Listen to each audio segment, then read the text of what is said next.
The next thing I'd like to talk about would be importing and exporting in QuickBooks. QuickBooks has the capability to allow you to import transactions, and you can also export transactions. So importing transactions means that you will pull transactions from another file and insert them into QuickBooks. Exporting transactions is meaning that you will take a report from QuickBooks and export it or send it to another program like Excel. So in order to import transactions, let me tell you some of the types of transactions that you can import into QuickBooks. You can import an Excel spreadsheet. It's not that easy, but it's possible. You can also import files that's called like IIF files. These files usually come from accounts, like there are some payroll services that allow you to download IIF files, and there are also, if you use PayPal, you can insert PayPal transactions into QuickBooks and they are downloaded into IIF files. The other types of files that you can import into QuickBooks are web content files, and these files are from your bank account. So if you have a bank account that supports downloads into QuickBooks, when you download those transactions, it will download it into a file it's a web content file.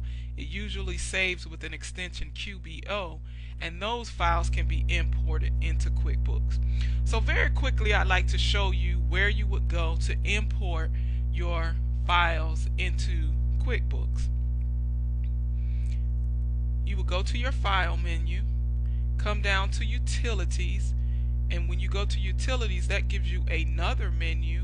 You come over to Import, and then you select the type of file that you're importing.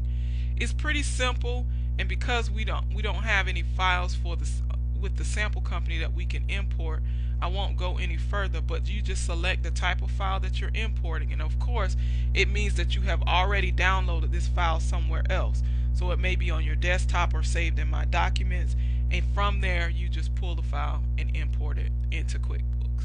Pretty simple, especially downloading your bank transactions. It will save you a ton of time by downloading those web content files and importing them into QuickBooks. So that's importing. Now let's talk about exporting, because this is the fun stuff. Let's go back to our report menu, our report center.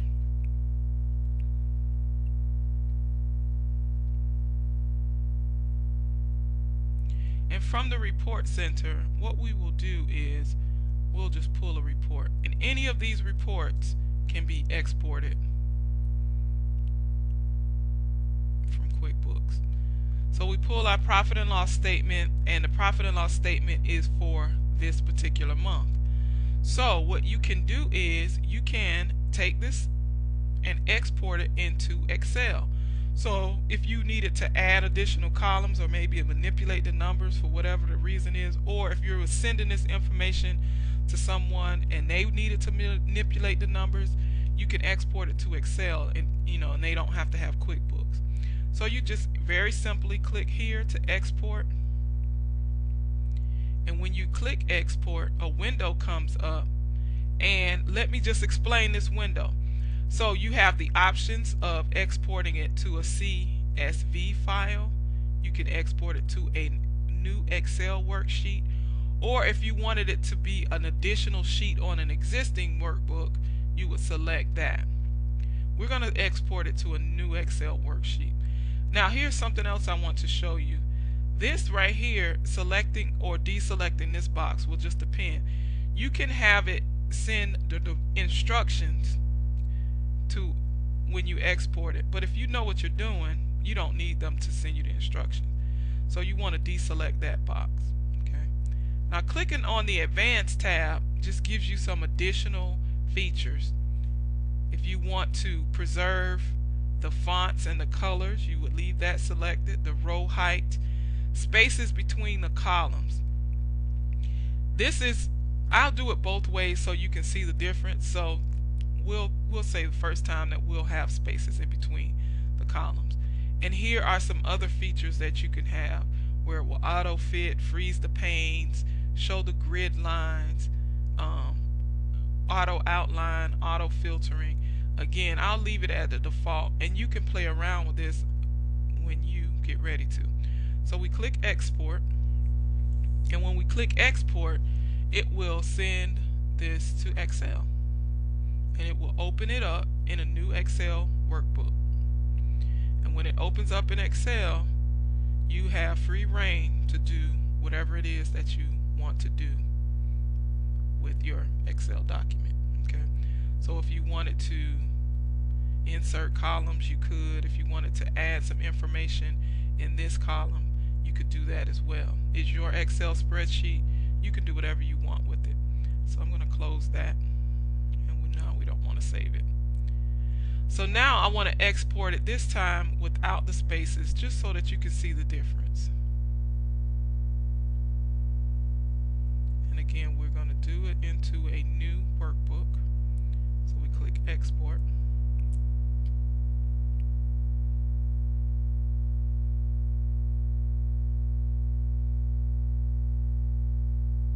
And there we go.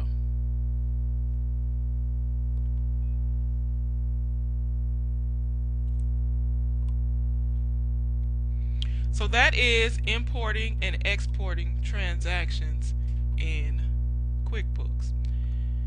Another thing that you can export, you can also export your list. So for instance, let's say if you have your chart of accounts already set up, your customer list, your vendor list, your other names list, and you wanted to create a whole new QuickBooks file because your file was messed up. But you didn't want to take the time to have to re-enter every single customer and every single vendor. Well, the good news is that you can export your list. And by exporting your list, this will allow you to import those lists into a new company. So the same thing, you would go here to utilities and export, and you would say export list to IIF files.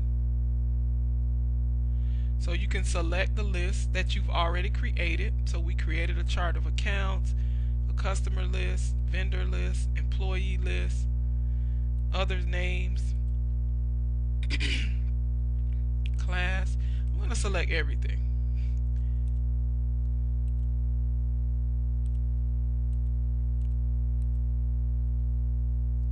That way you don't lose anything. So this is one way to start fresh, but not have to redo everything. So if we click OK,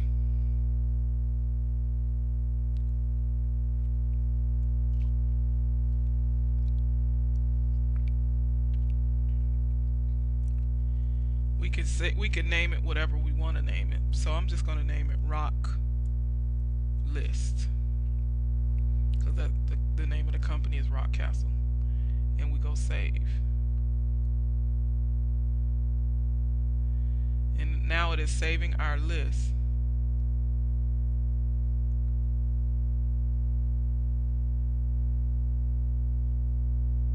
And if we wanted to import that list, we would go back to utilities and import an IIF file. And this is the file that we would select. And we click OK. And now it is importing the file. So the same if you were downloading your information from PayPal or any other system that supports IIF files, you would do the same thing. This is importing and exporting in QuickBooks.